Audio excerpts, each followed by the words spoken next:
A gente continua acompanhando a fala do ministro das Relações Exteriores da Rússia, Sergei Lavrov. Aqui conosco o professor Acácio Miranda. Professor, a gente vem acompanhando essa fala do ministro da Rússia e ele amplia os ataques aos Estados Unidos. Por que será que ele faz isso? O senhor acha que ele tenta uma provocação específica aos Estados Unidos diante dessas falas que ele só, na verdade, corrobora com tudo que a Rússia vem falando nos últimos dias, o representante da Rússia na ONU, o próprio presidente Putin?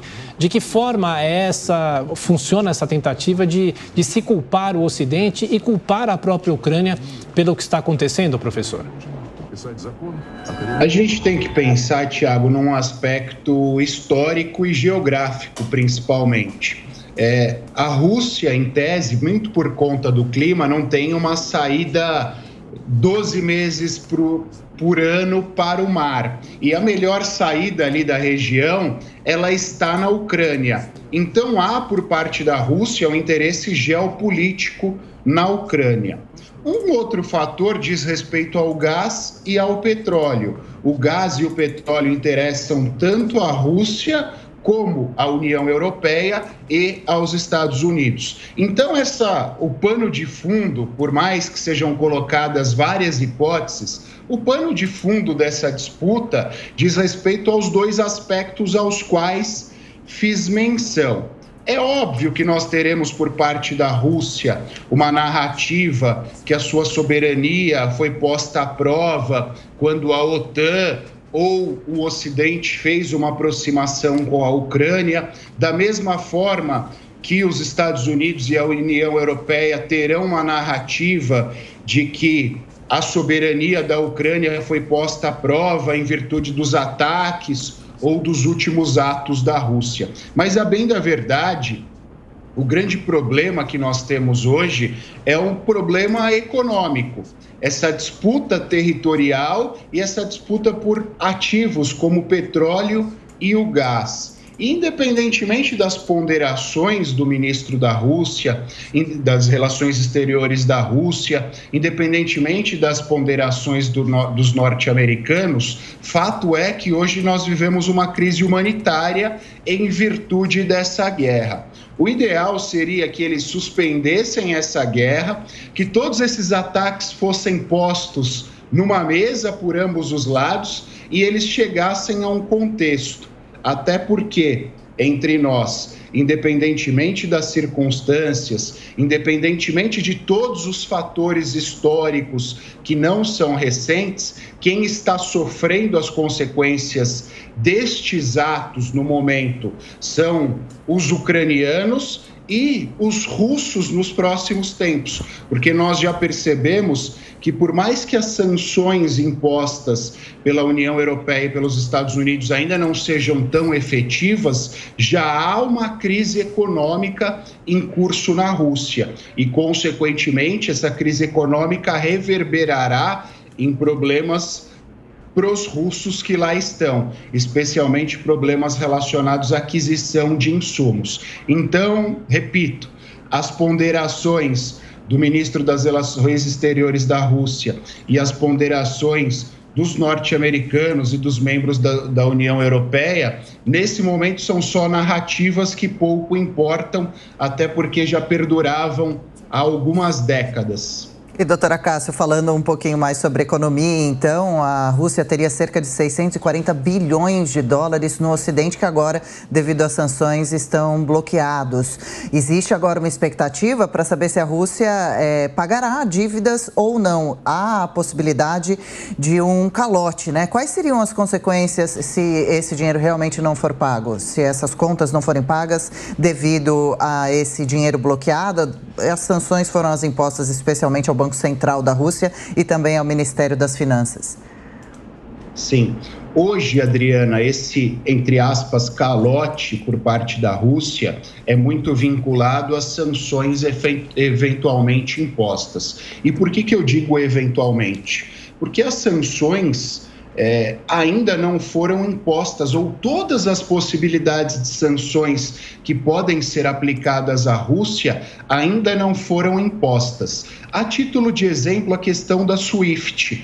A SWIFT é um sistema financeiro internacional.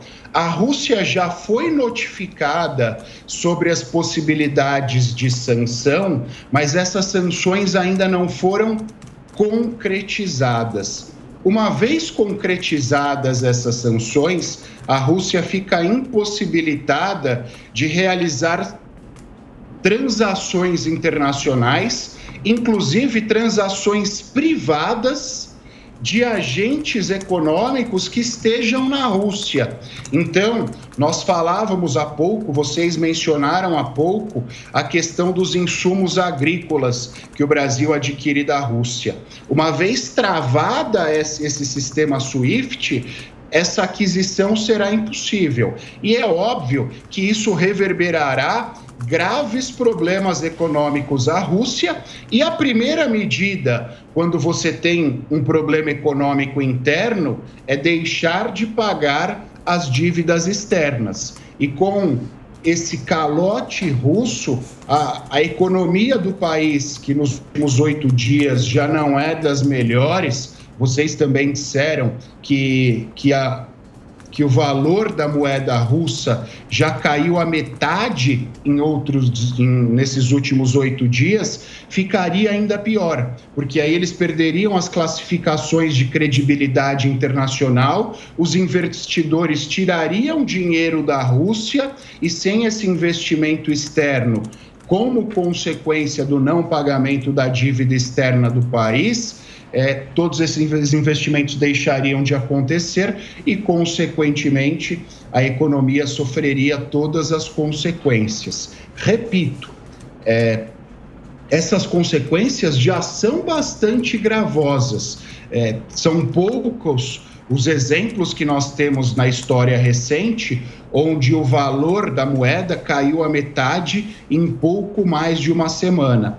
E nos próximos tempos, até porque nós sabemos os efeitos econômicos não são imediatos. Os efeitos econômicos, eles perduram por meses e por vezes até anos. Serão sentidos pelo povo russo de forma bastante contundente. Ainda mais se os investimentos externos deixarem de acontecer, esse capital for retirado da Rússia e for alocado em outros países. Professor, acompanhando ainda aqui a fala de Sergei Lavrov, ele faz um ataque contundente à OTAN. A OTAN, que é a entidade, o órgão que deu origem a todo esse conflito, porque existia a tentativa da Ucrânia de entrar na OTAN e ele ataca a OTAN. Agora eu pergunto para o senhor, a OTAN, que é um órgão que veio lá da Segunda Guerra Mundial, tem a força que a Rússia acha que ainda tem? Porque se vive muito ainda, pelo menos a tentativa da Rússia de se resgatar essa imagem ainda do mundo do pós-Segunda Guerra, a Guerra Fria, também a antiga União Soviética. Falar em OTAN hoje é falar do quê, professor? A gente tem que fracionar a sua ponderação em duas frentes, Thiago. Primeiro, a última tentativa formal de entrada da Ucrânia na OTAN é de 2008. Havia um diálogo recente, mas há todo um procedimento a ser superado para que um país entre como associado da OTAN. E a última tentativa de superar todas essas etapas por parte da Ucrânia aconteceu em 2008. O que se tinha agora era um diálogo prévio para que esse canal de aproximação fosse estabelecido.